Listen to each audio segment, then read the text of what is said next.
Dan sekarang kita akan coba mediumisasi dengan ada beberapa pertanyaan. Bismillahirrahmanirrahim. Leang-leung soneko dadi sepayung. Kembali lagi di channel Mas Blangkon Jember. Kali ini kemarin kita udah sempat penelusuran ke jejak leluhur yang ada di Desa Keraton Wonoasri, Kecamatan Tempurjo, Kabupaten Jember.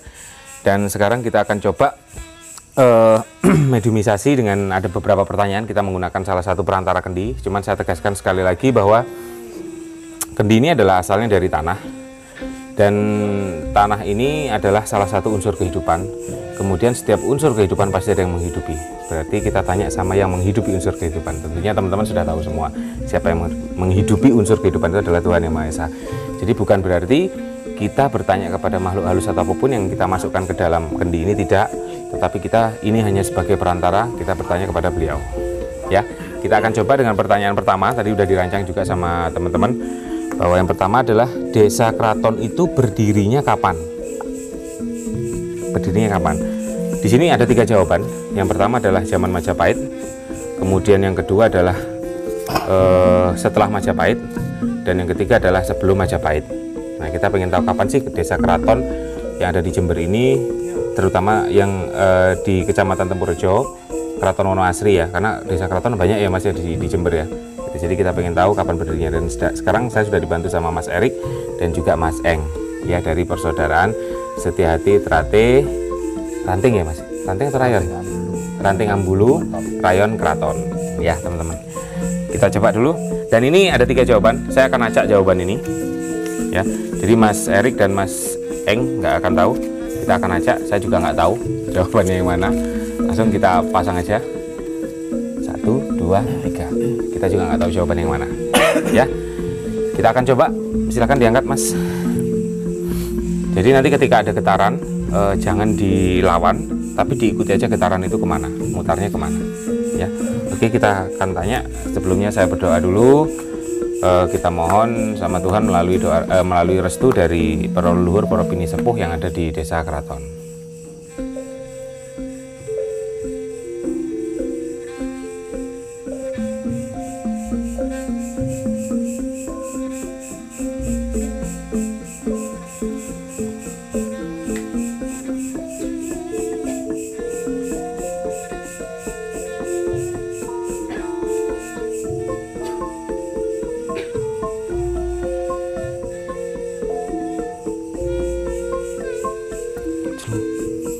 Tuduhnya jawabannya sebenarnya Siromutro, tuduhnya jawabannya sebenarnya.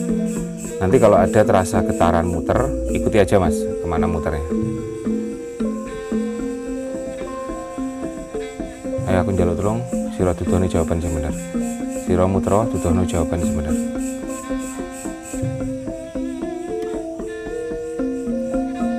Ikuti kemana muternya sampai dia berhenti menunjukkan jawabannya tepat.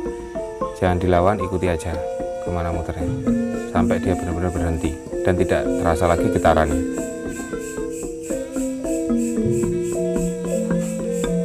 Ikuti terus.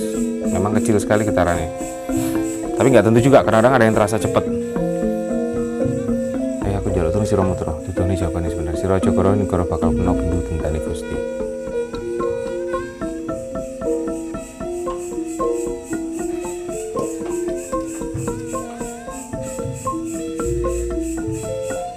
Aja terus getarannya. Kalau memang terasa berhenti. Nah,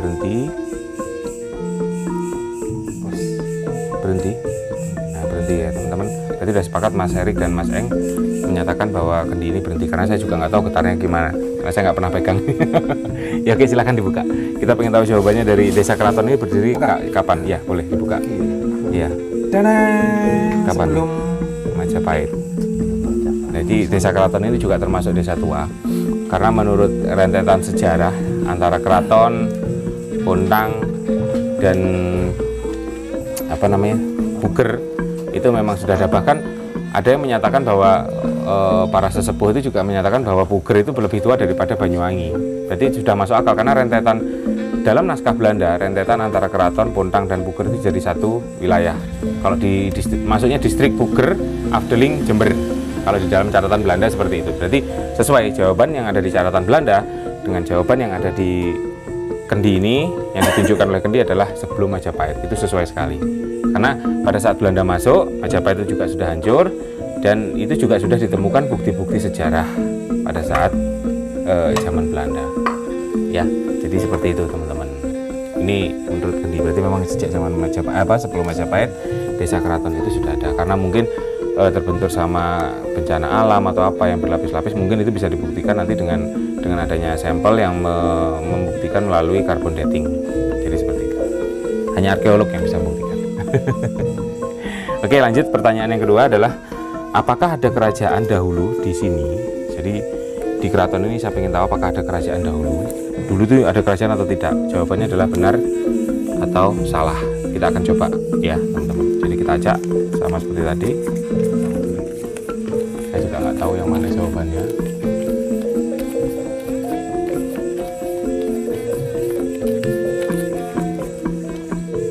Ya, sudah. Kita coba.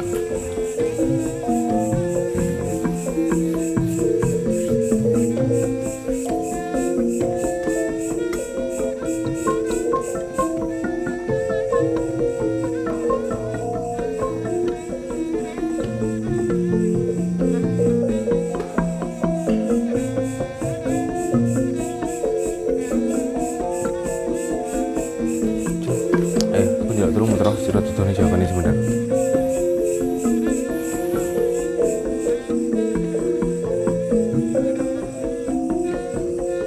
Surat tuturnya jawabannya sebentar.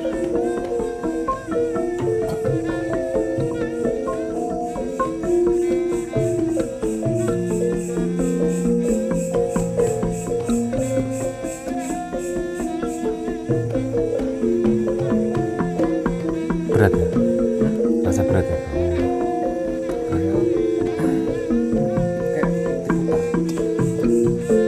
Belum pernah nyoba saya.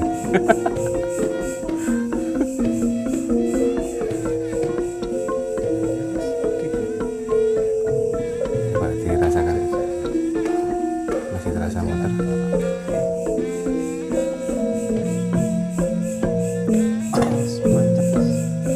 Terasa nggak? Berhenti. Kita coba di situ buka.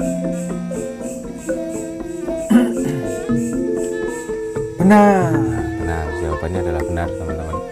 Jadi di sini memang dulunya ada sebuah kerajaan. Cuma nanti ini ada 4 pertanyaan. Saya ingin tahu pertanyaan yang terakhir nanti, ya pertanyaan kelima itu, apakah desa ini dulunya bernama keraton atau tidak? Jawabannya benar atau tidak, itu aja. Jadi nanti. Jadi benar di sini ada sebuah kerajaan. Tapi menurut saya dulunya pasti ada kerajaan kecil di sini. Gitu. Di desa keraton sendiri, karena rentetannya antara Pontang. Sama dengan catatan yang saya dapatkan di catatan Belanda itu juga ada tertulis di situ ada kerajaan. Bahkan di desa Pontang pun juga ada kerajaan, itu menurut saya berdasarkan dari catatan Belanda. Jadi seperti itu. Catatan itu dibuat tahun 1891 oleh Belanda.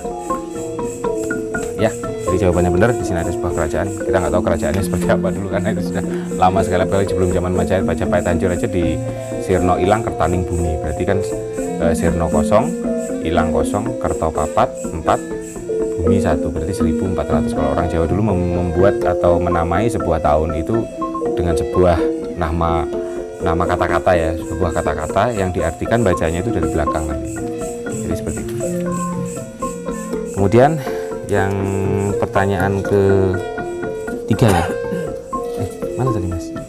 Jadi makam Mbah Sembah Ratu itu ada sejak kapan? Majapahit ada 3 itu Mas. Nah itu dipakai lagi. Jadi nanti kita acak lagi. Jadi jawabannya adalah sejak zaman Majapahit, sebelum Majapahit atau sesudah Majapahit. Jadi makam Mbah Sembah Ratu tadi yang sudah kita kunjungi kemarin itu, apakah itu zaman Majapahit, sebelum ataupun sesudah? Ya, ini jawabannya ada 3. Kita akan acak lagi. Siap-siap. Kita acak lagi. Makam itu, karena rekam jejaknya susah sekali teman-teman. Ya. Oke. Sip. Yuk. Oke, tengok.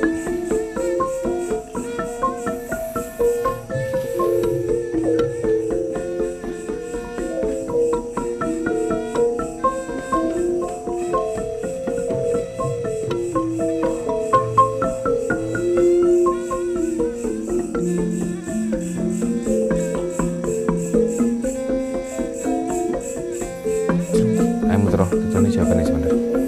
Kok jaluk tuh sarung terus tutune sing kenceng jawabannya sebentar.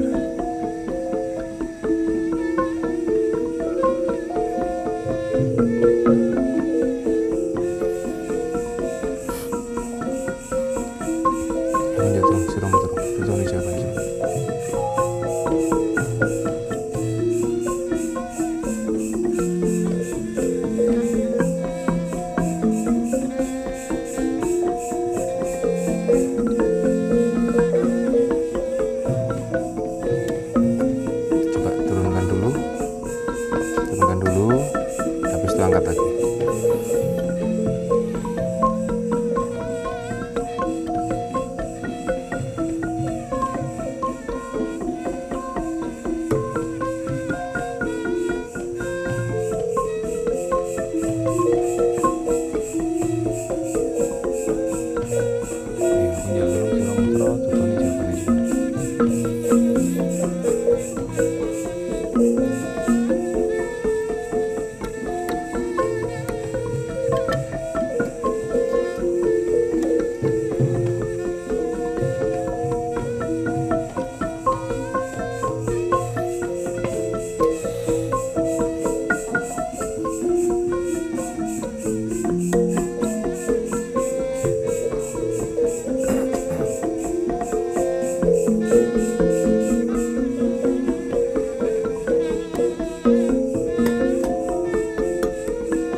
Berhenti jawabannya di sini.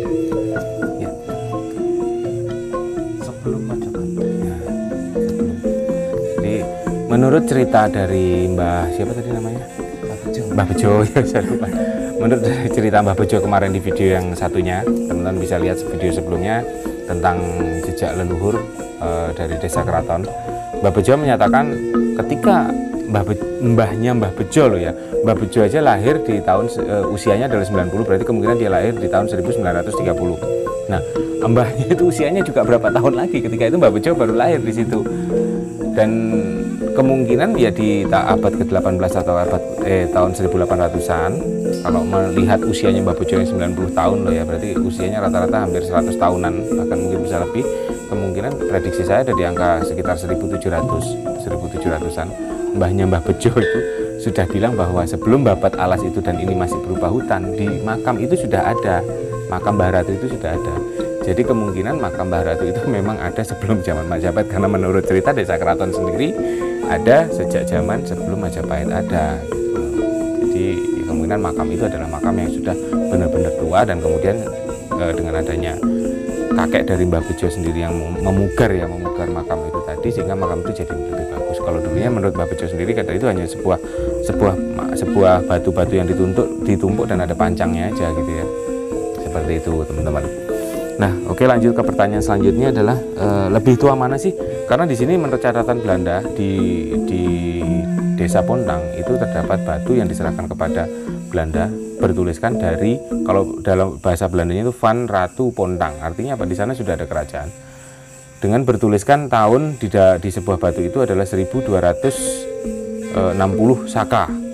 Berarti kalau Masehinya itu tahun 1338 Masehi. Karena kalau tahun Masehi dari tahun Saka tinggal menambahkan 78 tahun. Sehingga Pontang itu sudah ada sejak 1338. Ini ada kerajaan yang cukup, ada peradaban yang cukup bagus pada saat itu. Begitu juga dengan keraton tentunya. Maka dari itu kemungkinan pada saat itu adalah ada sejak zaman sebelum Majapahit.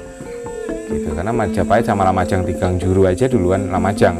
Lumajang Tigang Juru berdiri di 1257 yang didirikan oleh Raden Arya Wiraraja.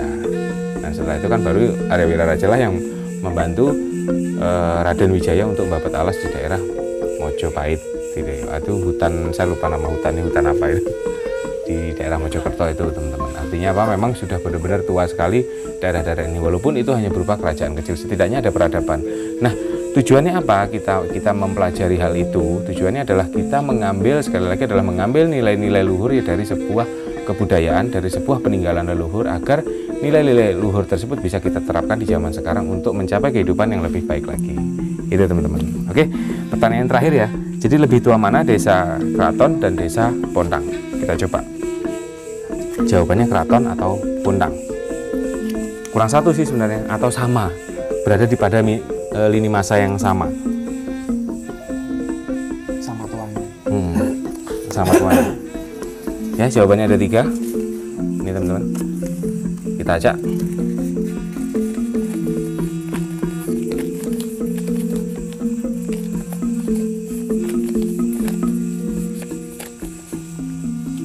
Oke, kita coba.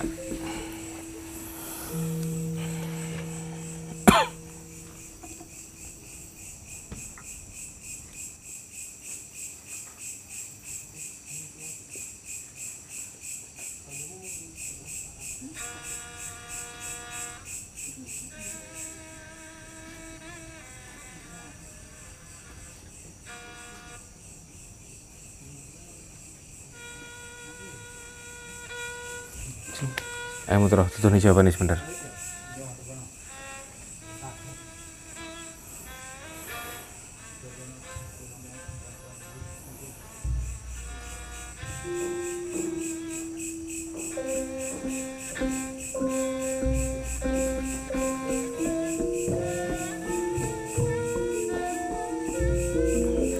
Terus muter, tutur nih jawabannya sebentar. Coba turunkan dulu mas, harus diangkat lagi.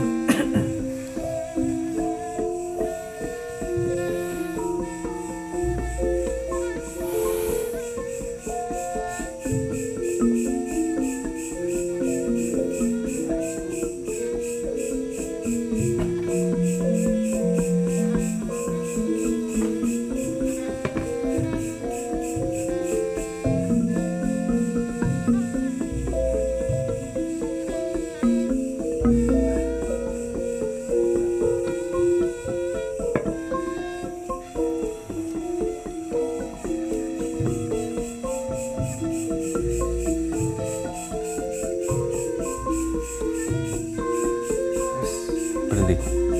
Ya, coba.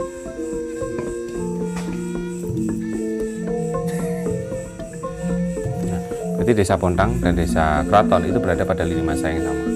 Ya, jawabannya adalah sama. Oke, teman-teman, sebelum saya closing, tadi juga kita pengen tanya mana tadi, apakah desa ini bernama Keraton atau tidak. Tapi sebelum kita melanjut ke pertanyaan terakhir, saya merasakan ada sesuatu yang mungkin kita nggak tahu apa itu ya. Ada seseorang atau bini sepuh yang hadir pada saat ini secara gaib. Kita akan buktikan dengan kendi ini. Ya, saya ingin tahu beliau ada di mana. Coba silakan diangkat. Saya karena dari tadi saya mencium bau kemenyan, tapi nggak tahu tempatnya ada di mana. Ya, kita tunjukkan apakah kendi ini mau menunjukkan atau tidak beliau ada di posisi sebelah mana.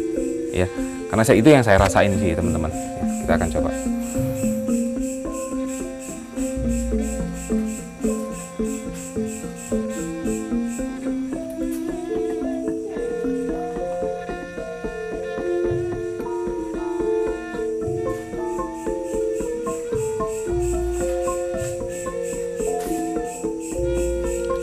Muter, tutup nih. Beliau ada di mana? Di sebelah mana? Sira muter sebentar, tutup nih sekencang.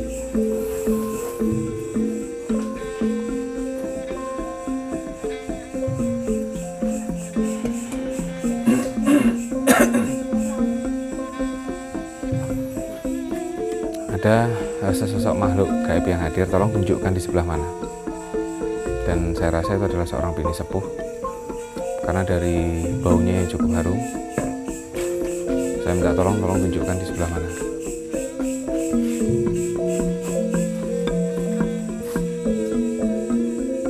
Tolong muter, tunjukkan yang kencang, beliau ada di sebelah mana.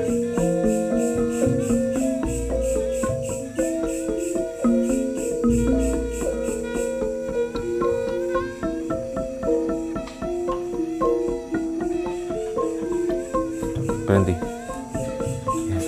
Jadi beliau ada di sebelah belakang Mas Erik, menurut kendi. Jadi ada sesosok makhluk gaib yang hadir dan beliau ada di belakang sebelahnya atau di belakangnya Mas Erik sendiri.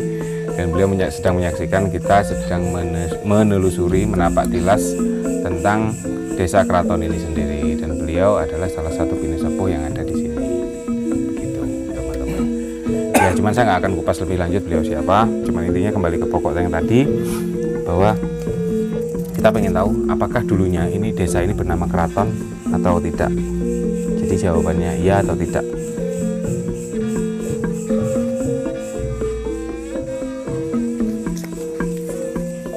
Jadi ada dua jawaban, kita akan coba teman-teman sebelum baterai lampu saya habis.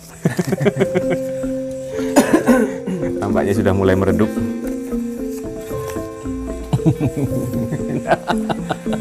Karena saya sudah merasa asing dari tadi, kok kayak ada sesuatu gitu.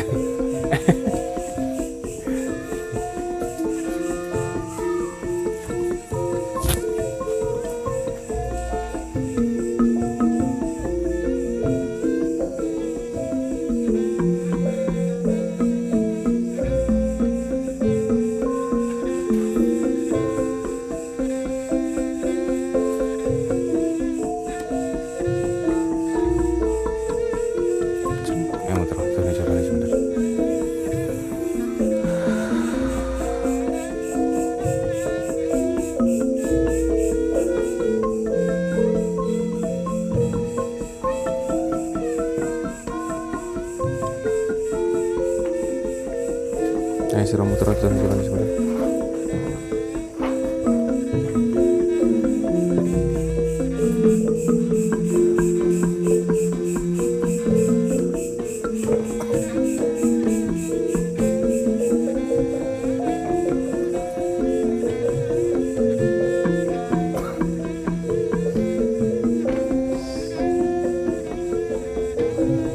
Berhenti atau muter?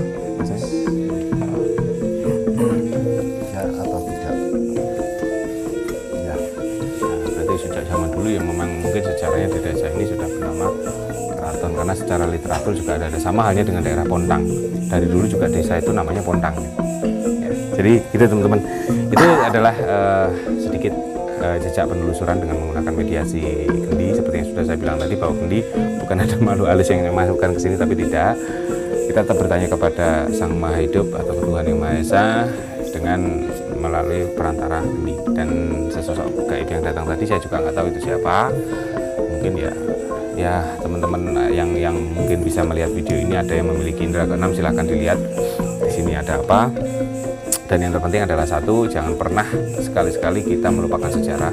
Tetap kita, bukan berarti kita itu kita menyembah leluhur, tidak. Dalam artian kita menghormati leluhur yang sudah membuat suatu desa ini ada, yang sudah bersusah payah membangun desa ini ada, sehingga kita meneruskan perjuangan beliau dengan membangun desa ini jauh lebih baik lagi.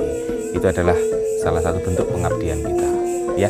Seperti itu, sekian dulu dari Mas Blangkon, dan nanti di akhir video ini ada sevideo lagi, ada sedikit mantra yang bisa dipergunakan dalam kehidupan sehari-hari yang diberikan oleh Mbah Bejo tadi di makam Mbah Sembah Ratu. Oke, sekian dulu dari Mas Blangkon. Jika menurut Anda video ini bermanfaat, silahkan like, share, dan subscribe. Mohon bantuannya juga, dan berikan komen yang positif serta membangun di bawah. Oke, sekian dulu dari Mas Blangkon dan Mas Erik serta Mas Ayeng. Terima kasih, kita undur diri dulu. Sampai ketemu dan salam rahayu.